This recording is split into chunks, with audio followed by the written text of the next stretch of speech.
Hi everyone, welcome to Border Tanks with stewiejp. I'm Stewie and this is the Tier 8 Premium Tank, the Super Pershing, the T26E5, not to be confused with the new American Patriot Heavy Tank, which are a very similar naming game, and of course that's a heavy tank. But Super Pershing has preferential matchmaking, which is something that none of the new premium tanks do in Border Tanks. Now I can see Flying Elite, he's absolutely loving this tank. He's picked himself up a mark of excellence in the past, and he's on Tundra.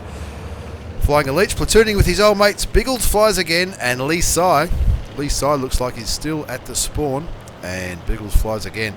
He's coming with him to try and contest the donut hill on Tundra, and it looks like he has loaded into the game, but Li is still back at spawn, as are two of the other top tier heavy tanks. They're slowly moving. The Bulldog gets rid of the little Tier 6 go to T25 quite early, sent him back to the garage, and the Flying Elite is climbing up the hill. It's painfully slow, but once you get there, you can just make the gun sing. It's a tank that I've recently fallen in love with again. I got it very early on through a mission in my World of Tanks career, and I think I played it when I wasn't really ready for Tier 8. Didn't do too well in it, didn't really like it. It was around about the time that Wargaming was offering refunds for it because it had a significant nerf. But you can see the armour is working for the Flying Elite.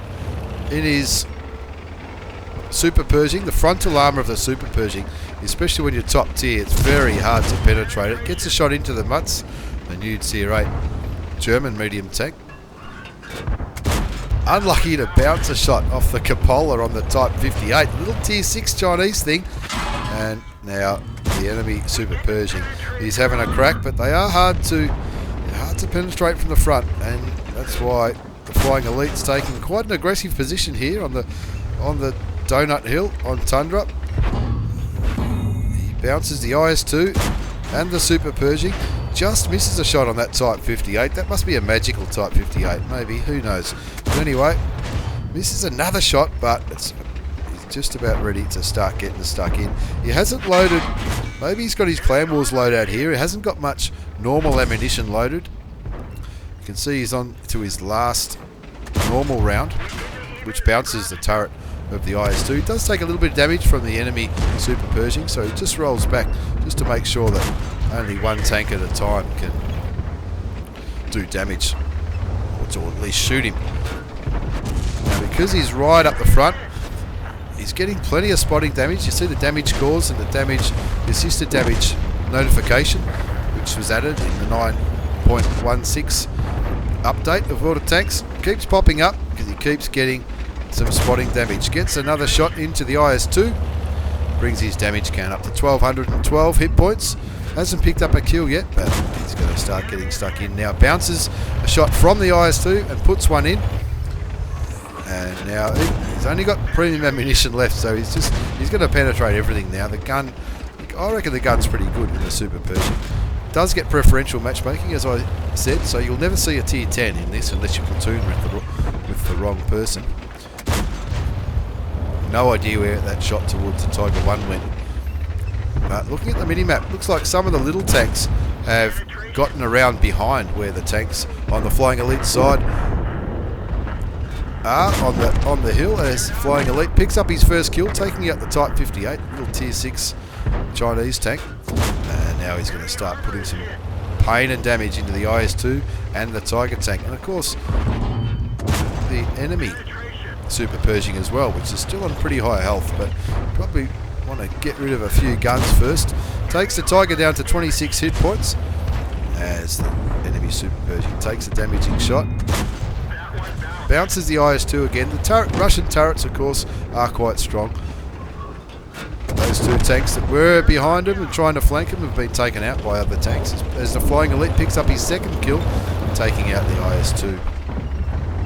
With the score at 8-4, it doesn't matter that Li is AFK, or maybe his game crashed. It does happen because they're winning 8-4. Of course, the FCM 50 ton and the IS-6 have all got preferential matchmaking. So all three of those tanks will never see a tier 10 unless you platoon with someone who does see tier 10. Gets the enemy Super Pershing down to 286 hit points, down to 30, picks up his third kill, and now he's going to look for his fourth in that Tiger. The O'Neill's not paying attention to the Super Pershing, so Flying Elite puts a shot into him, but he needs to be wary of those tank destroyers. He bounces a shot from a Jag Panther. That O'Neill gets killed by Biggles, flies again. He takes another damaging shot from the tier 7 German tank destroyer. Puts one in. His reload should beat him, but it looks like he might be well hidden now. Jag Panther, the tier 7 German non-turreted tank destroyer. The J Panther 2 is up there as well, but the J Panther 2 has quite smartly retreated to get around that corner. But the score's 13-4. It's only those two tank destroyers left, so Flying Elite's not going to sit back and snipe. He's saying, I'm going to get in there, get a bit more spotting damage, and maybe even pick up another kill or two. He's on 3 kills, 3,872 hit points of damage, and whoever just shot that Jag Panther, maybe he should have got some spotting damage, or maybe Biggles might have spotted it in his FCN. The FCM's going around the corner now. If you look on the mini-map, they're going around there to try and flank these two German tank destroyers, and Flying Elite's going to slowly climb the hill. The only downside of this tank, I reckon, is its speed. If it was a little bit quicker, it would be absolutely awesome, but it's pretty awesome anyway. You trade that speed for a lot of armour. You can bounce shots all day if you position the tank correctly. There's the other tier 7 one. He picks up his 4th kill, and he might even get a 5th if he can get a shot onto the big tier 8 German tank destroyer. There's one. Can he get the next kill? No. The KV-85 takes him out of the game. In the end, a pretty comfortable win, 15-5. As we look at the post-game battle results, it's an Ace Tanker Mastery Badge from the Flying Elite, Bruiser, Duelist, Fighter, Fire for Effect and Shell Proof for having the total damage blocked exceed the hit points of the vehicle, Steel Wall for getting the most hits from the enemy tanks and bouncing it, and then of course the High Caliber for doing all that damage. 4,233 hit points of damage, 4 kills, 1455 base experience, which is an absolute ripper of a game, and he also blocked 4,000 hit points of damage, which tells me that he was playing the Super Pershing absolutely correctly, getting in there, getting into a good position where he can bounce shots from all different kinds of players and comfortably win the game. 1,000 spotting damage, and not a bad profit at all, considering he only had maybe half a dozen normal shells in that game, and for most of the part he was firing purely premium ammunition, which cost him 103,000 credits.